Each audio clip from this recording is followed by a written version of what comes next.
My name is Alexandra. I am based in Oslo. I work for a small company that's called RDoc. We are working on documentation for enterprises that deal with compliance and governance. You can follow me on Twitter. You can Google me. I'm pretty sure you can find me there. What I want to talk to you about today is the complexity that we tend to expose people to through our interfaces and how we can manage this inevitable process of growing and exploding complexity as our applications evolve. We start with a small, clean, tiny thing, and then we add different things, and at some point, the complexity of the application grows to the point where it becomes a little hard to manage. And then I would like to give you some hints and practices, tips and tricks to deal with this based on the lessons I've learned in the past years. But to get started, so who in this room now is working as a designer? All right. Front-end developers? Excellent. Product managers? Someone wearing all hats? Anything different? Roles I haven't mentioned? Backend? Oh, you're in for a treat. Anything else, like project managers, other people? What? Yeah.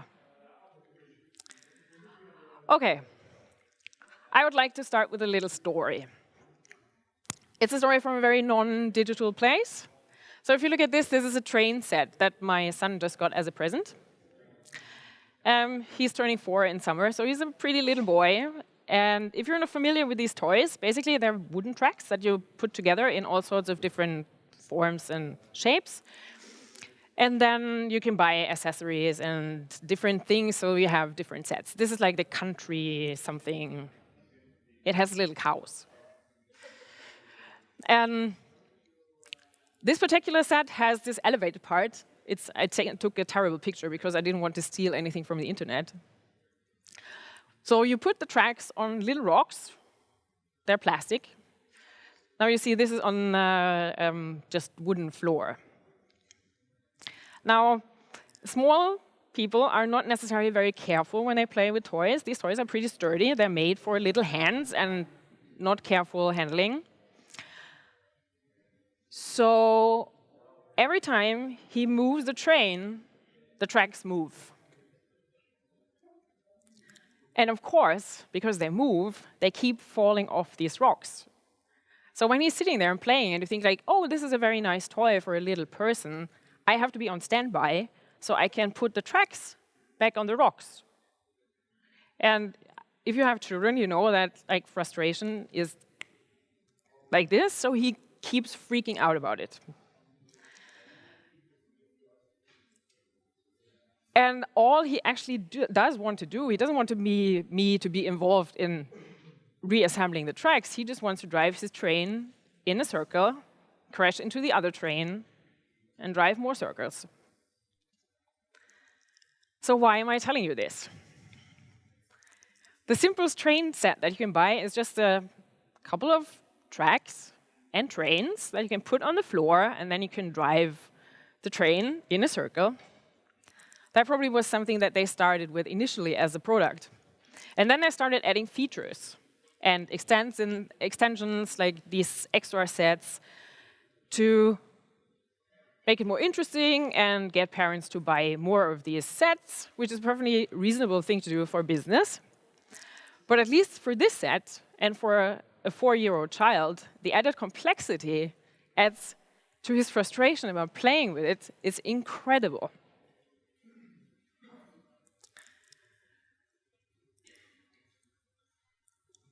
So if we forget about the trains right now and make the leap back into the digital world, let's take a look at why this complexity is actually a bad thing. Because we're grown-ups, we handle frustration. Just a recap. So complex products are overwhelming. We don't know what to do with them. We feel helpless and stupid, and it doesn't make us happy using them. We feel like we're out of control, and exposed to this kind of complexity because we don't know really which knobs and buttons to turn.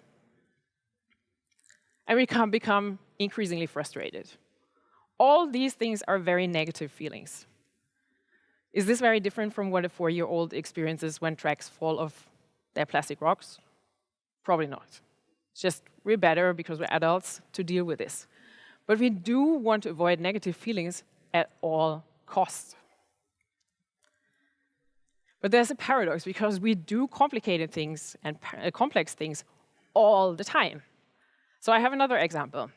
I like coffee, and I ideally want a coffee machine that has just this one single button that I press, and then magic happens, and the coffee comes out at the end. Ideally, before I'm awake. So I don't really care what the machine does, because I'm not that much into the details of making coffee, as long as it spits out coffee at the end of this giant magic process. That's the ultimately simple interface. I'm willing to hand over all control to the machine because I trust in engineering. But do I? So what if I want a smaller cup with a bit more stronger coffee? Or the same cup size but less coffee because I want to top up with milk?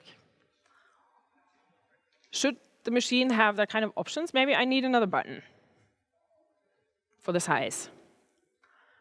Because I don't always want milk in there. And after dinner, then I would rather have an espresso. So there we have already 3 buttons. Oh, and then I have this friend who's really particular about this coffee, and he says, oh, you should really set the temperature to 94 degrees for the perfect coffee. And then the beans. Do I choose the beans? Does the machine need to know which beans I have in there? Does that make a difference? Can I choose whatever I want? Does it still work? So I guess you understand where I'm going with this. So we start poking at something where we think this is really easy and simple. And then suddenly complexity and scope explodes right in our faces. Happens all the time. And if you, like myself, work on products that are supposed to allow people to do complex jobs, it gets even worse, and there's really no way around a certain level of complexity. So at which point do we feel overwhelmed? So how many buttons do I tolerate on my coffee machine before I can't be arsed to use it anymore? And is there really a way to make complex things simple? So as usual, you would say, it depends. Complexity is very much depending on the context, and it's a qualitative measure. So for the coffee machine, maybe I really just want this one button because I'm not that particular about the coffee. But what if I'm maintaining servers?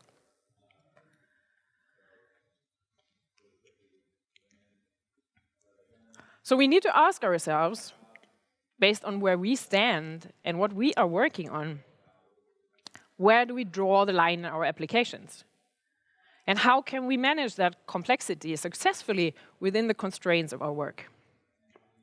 So this is a quote from Don Norman in an article that was a huge debate a long time ago. It was a reaction to something that Jason Fried from, well, they're called Basecamp now, I guess, wrote.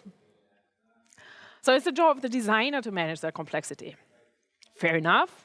So we designers are generally able to create and conceptualize user interfaces and products that balance these things, and we do manage complexity reasonably well within our constraints.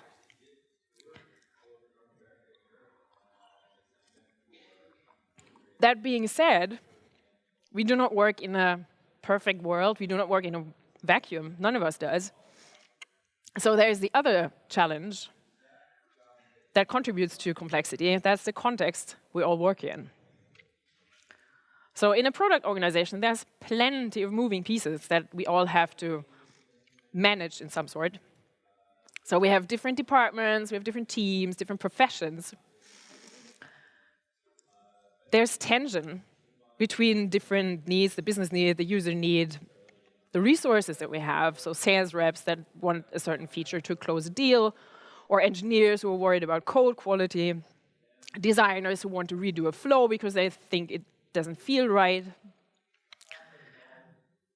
And then we all have a wide variety of skills, interests, and somehow we still need to make it work even though we're very different. And we don't necessarily sit so very closely together depending on the organization you're working in.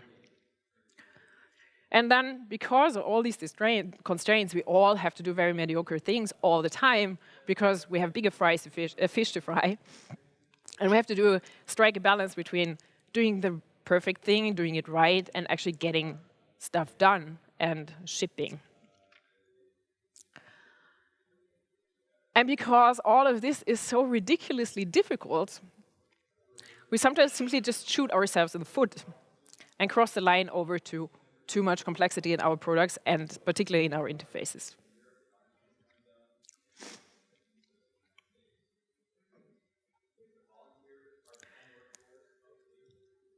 So let's take a look at what happens and what are like common pitfalls where you tend to fall into. I need to point out I have written this based on my own experience, so I have made pretty much all of these mistakes. So we do quick fixes. Stuff that we think like, oh, we should just do this because it's easy and it will be fast, and then it's out and it's much better. It's at least better than what we have now. If you accumulate too many of these quick fixes, you're in for some sort of refactoring. It's the same in code than what you would do in design. Then, as we evolve and we learn new things and we onboard new people or other people leave the company, so there's a certain throughput, changes in design thinking and design principles happen. So we decide that we want to pursue different directions in the way we design our applications.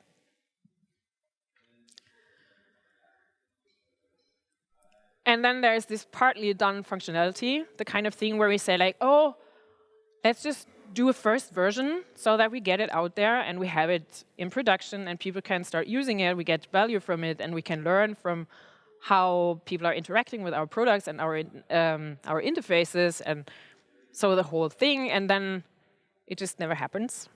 Has that happened to anyone?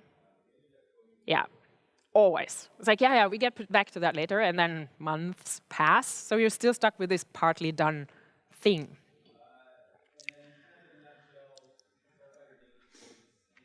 And then we have features that start small and somehow outgrow their initial design concept thoughts. All of these that I would call contribute to a certain amount of design debt. That's very similar to technical debt, where you have to just go back and iterate over what you have and refactor it in your code or redo parts of it. But then we have also a different type of functionality that is added in, for example, after a request that we get from a customer. That is usually something where a customer comes to us and asks for a specific solution because they lack something. It does not necessarily mean that they have thought thoroughly about the problem they're trying to solve. They come just with this solution, and then you just build it. And sometimes it works well, other times it's a bit like bolted onto the side, so you're stuck with this thing. And then there's another thing that is particularly maybe interesting for the developers. There are features that are built bottom up, where you see an opportunity in the technology and say, oh, we can do this thing now because we have done these other things, and this would be really cool to have. To my experience, very often that happens somewhere in some developer's head, and then it grows. And at some point, it has grown, and there's all the legwork, the technical legwork has been done. And then it's like someone thinks, oh, we should probably involve a product person. So at that point, it's often too late to actually manage the complexity that is coming with this functionality that is grown out of a great technical opportunity. And sometimes these features are very complex just by themselves, and it takes a huge effort to redo them so that we manage the complexity in the user interface and the part that we actually expose to our customers and users. So if you look at the last 3 items on that list, notice how they are directly related to scope and definition, not only the product, but also the feature definition.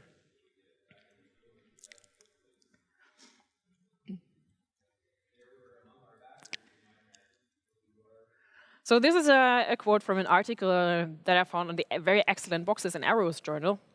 If you have never read that, if you're working with user experience and design, you should totally check it out. It's a really, really well curated and written journal. So the main point here is that with increased scope, the complexity in our designs or in our products increase. And this is even true for intentional and skilled design. So what we really need to be driving down then is not necessarily complexity in itself, but the scope, not only of our features, but maybe also of our applications.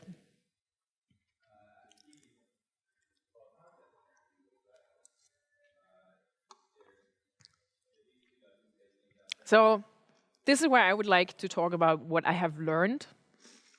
So I've been working in this area for almost 10 years now, generally as the non-engineer on the team, the only non-engineer, often as the only designer in the whole company. And I've made tons of mistakes.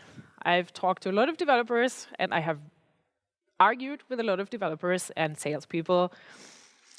And there were a couple of things that I've learned along the way. So let's look at that. So product vision. That's probably the biggest lesson that I've learned during the last year. That a clearly articulated and understood product vision is everything that is on the bottom, or is that you need to have in place before you can do anything else. And if you don't have that, everything else is just very, very, very much more difficult. Sometimes it's impossible, but it's definitely very frustrating. So you need to ask you questions. Do you know which problem you're actually solving, and for whom? Does everyone agree and confidentially understand the problem that you're solving? Are you trying to solve everything for everybody? So depending where you are in the food chain of your organization, these things are set somewhere higher up, maybe by a CPO or the product management organization. But to be able to do our jobs well, we do need to know these answers, even though we haven't provided them or came up with them. Also for our very little corner. So if we break it down, even though we maybe sit in some sort of remote area in the company and the big visions are made somewhere else, we still need to ask ourselves these questions for the areas we are working on. And I do want to encourage you to actually ask these questions to the people who are setting these visions, because you need to have this context to do your job in a good way. And all of these questions are really hard to answer. So if you ask the person who is one level up from you and they don't have a good answer to your questions, you should cut them some slack. But I think it's worth pushing a bit for that. But they all boil down to deeply understanding your customers and their domain, or your users if you don't have customers, and what they are trying to solve, the problem that they're having. So the last one here is actually the most tricky one, where it's who are we solving this for? Are we solving this for everybody? Are we trying to come up with the most generic solution for everybody we can think of? Because those are usually the most complex things that are coming out there, because they're trying to cover all the bases. So, but then again, this all sounds like, oh, you should be doing all these things. So product design and product development, product management in the real world is really a messy thing. So we all make assumptions all the time. And sometimes we should probably validate them, but then we don't have the time and we have much more important things to do. So we just make a guess. And let's be honest, we're guessing all the time and we forget stuff. So, but being aware of we're making these assumptions actually helps us to think through what we need to look for when we release something and ship a feature, to validate these assumptions and to dig into the data, if that is like qualitative or quantitative data is not necessarily so important, but to dig into the data that you have and determine if you actually did what you set out to do.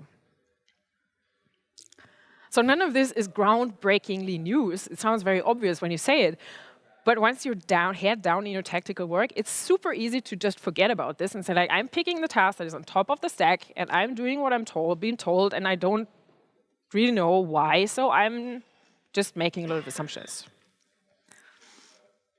So especially the assumptions, is really worth taking the time to writing them down.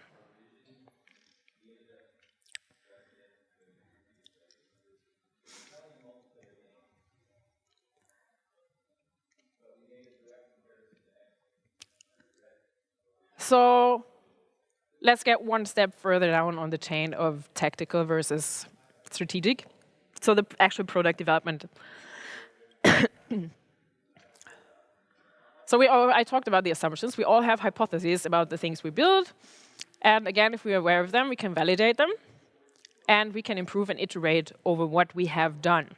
This is one step down from the assumptions that we make on the product level. If you look at the features, then if we break it down, we also make tons of assumptions and have ideas about things. This one is particularly hard, I find, with a lot of engineers in the room, because you need to change the way you look at things and start thinking not from your technical implementation, but from the actual user need. But once you have understood that, everything else becomes so much easier. Prioritization and design decisions through all the stack from top to bottom.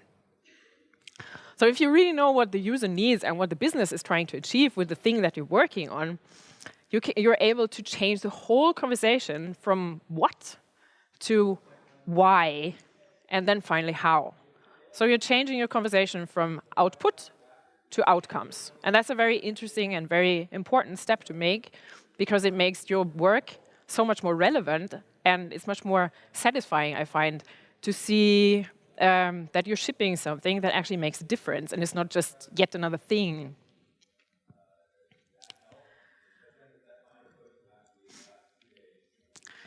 And then again, it's really easy to jump right into thinking about solutions. That's what our customers do when they come with a request and say, like, make me this. But by doing so, we kind of miss the opportunity to explore different approaches, try more elegant paths, maybe merge certain things that with functionality you already have. So extend something that you have rather than building something on the side. And the risk of us ending up off track with whatever we're cooking up is so much higher if we don't think about the problem first. So we do need to truly understand the problem, and I'm stressing this because it's hard work, it's not easy, and it feels like not work because you're just thinking there, contemplating the world, instead of doing things. So all of these exercises help us to avoid overcomplicating features and adding unnecessary ones, and extend the ones that we have in a clever way so that we can manage complexity in our applications, generally, not only on the code basis, but really in the product itself.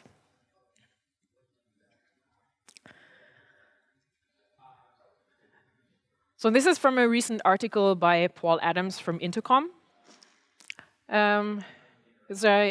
Regardless of if you use the product or not, if you like the product or not, they have excellent content on design, product, support, development.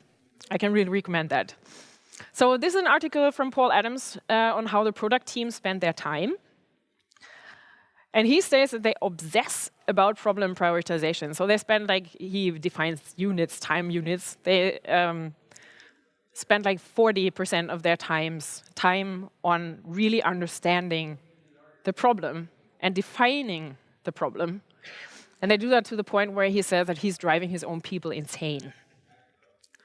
So you're not going to get to a point of well-executed product design And I'm using that in a very broad sense because everybody who is working on anything that is related to a product actually contributes to product design, even the backend developers who are working on the API or improving performance or making it worse. It's all very tightly intertwined. So you're not going to get to a point of well-executed product design if you do not truly understand the problem you are going to tackle. This is really hard. It's really hard work, and it takes a lot of effort. And again, it doesn't feel like real work, especially for the developers that I'm working with. They define their productivity. I guess that is true for a lot of us. We define our productivity by output. How many commits did I push? Do I still have like the highest rank on GitHub with all my commits? Did I remove more than I added? So by just sitting there a whole day and contemplating problems, you feel like you're kind of wasting your time. So thanks to the very smart people at Intercom who just published this last week.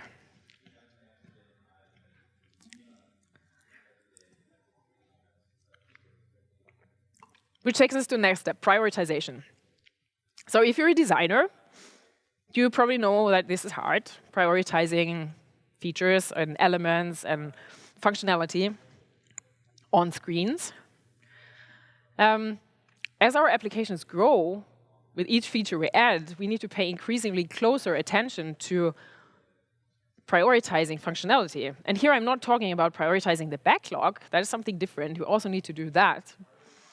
But rather the elements and components that make up parts of our applications and our screens, like option menus, drop-downs, buttons, fields, especially in enterprise architecture, it's really hard to keep, in enterprise software, it's really hard to keep the interface somewhat tidy because there are so many things that need to be done all the time to be able to really do a complex job reasonably efficient. So there's a lot of tough decisions that we need to make. So we can have only one most important thing in our views. That's one. It's not 5, it's 1. So we need to rank, and then we have to be really strict about it. It's really hard, and it's not a very thankful job, especially for the designer who says, like, no, this needs to go. And to make this work, we have to remove and remove and remove. And you keep doing this until all what I call clutter is gone. And all the secondary elements are clearly secondary. And they're grouped, and you have a nicely prioritized screen. And again, it's easy to get stuck debating all the possible use cases. So trying to build a generic case and trying to cover all the possibilities. To me, personally, this is the biggest struggle when working with teams of engineers, because what you're really good at is looking at all the edge cases. What happens if someone deletes something and then undoes it, and then maybe wants to delete it again, and when do we send that to the database? These kind of things, like, is that happening? Maybe it's happening. It's probably a bad example. But you're really good at spotting all these edge cases because you have to cover them. So the discussion goes again and again to making it as generic as possible, which usually increases complexity, especially in interfaces, incredibly. So most of the cases, we don't actually have to cover all the edge cases from the start. I'm talking from a point of continuous deployment, continuous integration. If you don't have that, it's a bit of a different story. But if you do have like the continuous release process, you do not have to cover all the edge cases from the start, and then you can add on as you see stuff going wrong. So we can start somewhere and then adjust when we see that we had clear indications that either in our data or that we missed something. And let's be honest, we are going to forget something anyway, so we will have to adjust what we built. And then you just rinse, repeat. So when I hear myself talk, I just feel like I'm stating all the obvious things. But again, this is really not easy to do, and it needs to be a constant, ongoing process to manage this type of complexity in our application so that we actually have control over the complexity and make conscious decisions on what we put where instead of just somehow making it happen.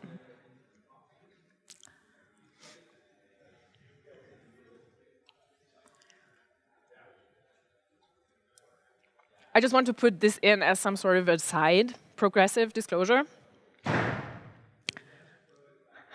It's a very useful and powerful technique, especially when you're struggling with too many things and too many options for advanced users, if you have complex workflows or tasks that your users and customers need to accomplish. It gives you the chance to put stuff out of the way and hide it so that the people who are not as advanced and don't need all this complicated functionality don't get confused the moment they start using the application. It's mostly important for new users coming in. As they advance, they will be getting more comfortable and more confident in the application, and so they will probably get to the point where they need more advanced functionality.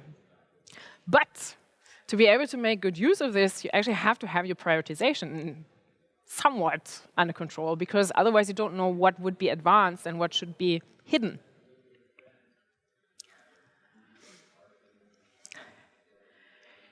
And then we have consistency and context. So both contribute to clarity when done right and have the tendency to lead to utter confusion when they're absent or not well considered. So even reasonably simple interfaces can feel complex and overly complicated if they're not consistent. So the first one, I apparently forgot to add the animation. The first one is a hot topic right now, especially with all the talk about components and inline styles and CSS and JavaScript. But all reasonably large applications, sooner or later, will end up with inconsistencies and messy style sheets and somewhat unclear cases for looks. It's completely regardless of how you organize your code. Even if your code is very tidy, you probably have some oddities in font sizes, for example. So there is unfortunately no silver bullet for this, but I'm still waiting for someone to come up with a brilliant solution to this kind of problem. And the next one is that nothing that we build lives in isolation. So everything is kind of part of something bigger. And sometimes we forget that people have to come from somewhere and need to go somewhere in their flow of tasks or in their workflow, because we're so focused on our bite-sized tasks, especially if you work in some sort of agile variation. You try to keep things as small as possible. So this is a really easy trap to fall into. So thinking holistically in this situation is really not easy. And just as a remark, I think this is the #1 reason that designers and developers, especially if they're not sitting on the same team, clash. Because designers think about this pack, and the developer says, but I have this task, because I need to ship it. This is now on top on the backlog. So that's a bit of a caricature, but this is a really frustrating experience for everybody involved, because designers make life difficult, and developers don't want to cooperate, and it's an ongoing battle. So again, this probably sounds rather obvious, but I have had to clean up after myself and my coworkers, and not just once, many, many times. And the influence that both have on at least perceived complexity is quite large.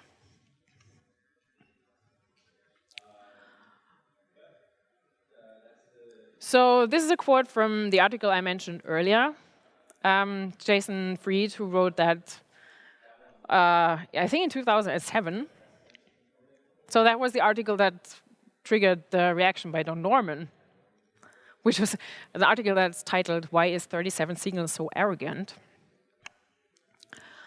So what we remove is not necessarily something tangible, but it's simplicity, it's very often clarity and usability. But of course, in his article, so Fried goes much further and talks about maintainability, testability, and velocity in team, but that's a different talk. So to sum it all up, basically, that's the boring part. It all boils down to discipline. It's pretty sad that I'm standing here as a German telling everybody to be disciplined. But that's just how it is. It's very unglamorous, and it doesn't feel like you're doing important things, and it's much more fun to build new stuff rather than taking care of what you already have. But it still needs to be done unless you want to get stuck with a monster of complexity. So now I have some time to look at the tools that I have worked with and that I think work well. Most of the designers, so it's not that many designers here, that's good. So you probably know this. So let's look at that.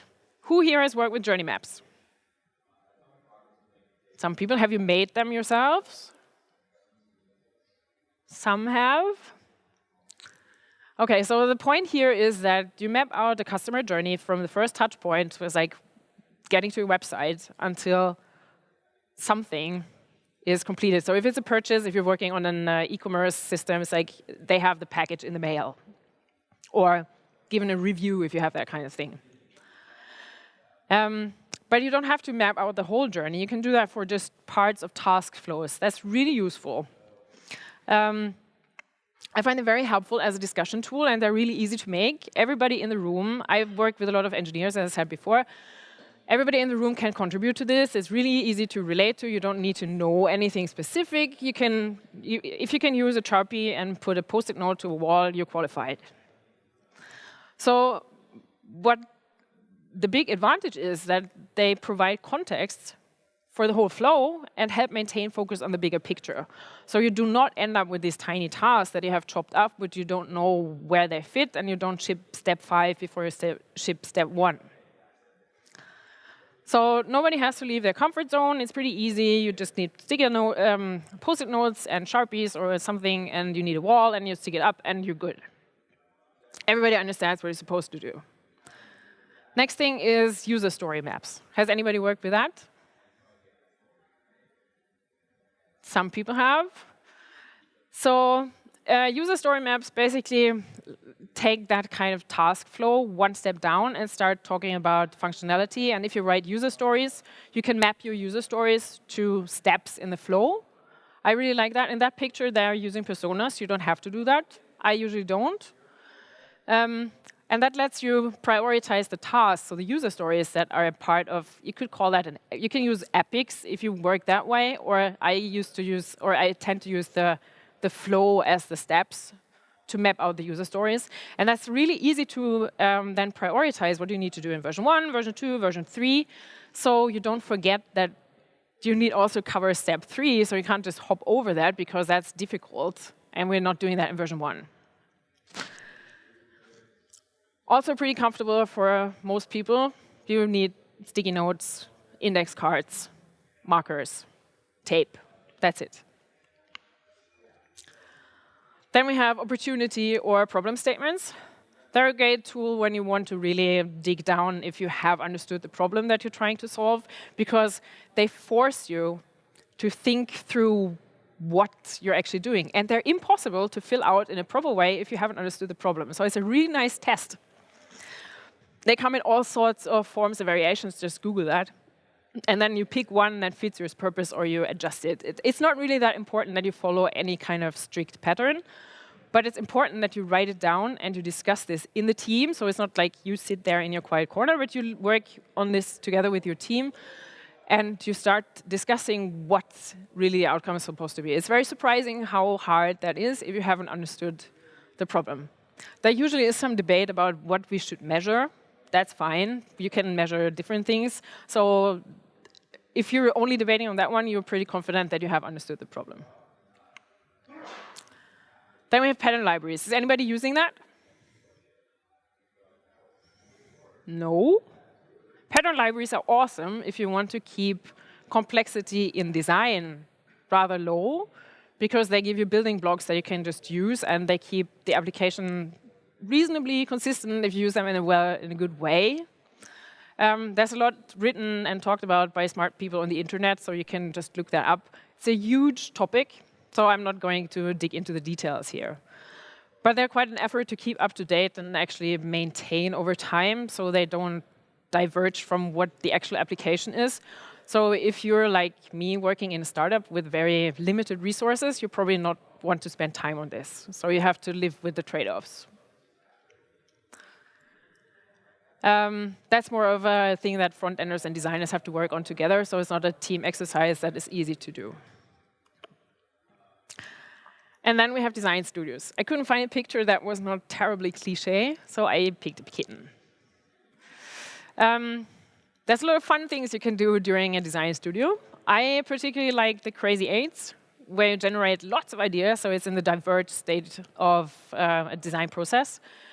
You generate lots of ideas in a very short time, and everybody's just like stressed, and you have to draw something very quickly, and then you put it all on the wall, and there's a ton of useful groundwork that is done in these sessions that you can use then as base material for further work. And that's a huge advantage because it's coming from within the team. It's not one person cooking it up. It's ideas that are generated together. That comes with a downside because in my experience, some people get really stressed about it, and especially engineers who are not very used to sitting there with a Sharpie and drawing boxes feel pretty much pushed completely out of their comfort zone. So I wouldn't recommend doing that with complete new people who have never done anything like this, so you have to nudge them slightly further on. And then as the last one, I want to mention the jobs to be done framework. I have just recently started looking into this, so I'm not going to explain it to you because I'm not sure I have really understood it. But the point of this here is that your understanding needs to shift, or you shift your focus from what it is to need to build to what is it that the customer needs to get done. And then you start talking about what are the actual competitors. So the picture is milkshakes. That's a classic example. So what is a milkshake hired to be for? And they thought like, yeah, it's dessert or something. Turns out it was hired for breakfast because it's handy. You can have it just in your hand and you can drive. And competition was bananas, bagels, donuts, but not other things. So it was supposed to be easy in the car. Just look it up. I'm not very good on this one. But I thought I'd mention it because I hope that it will solve some of the current challenges I have with working in my company to get a framework and some sort of way to shift the thinking towards more abstract level of strategic product. And that's it. That's it. Thank you.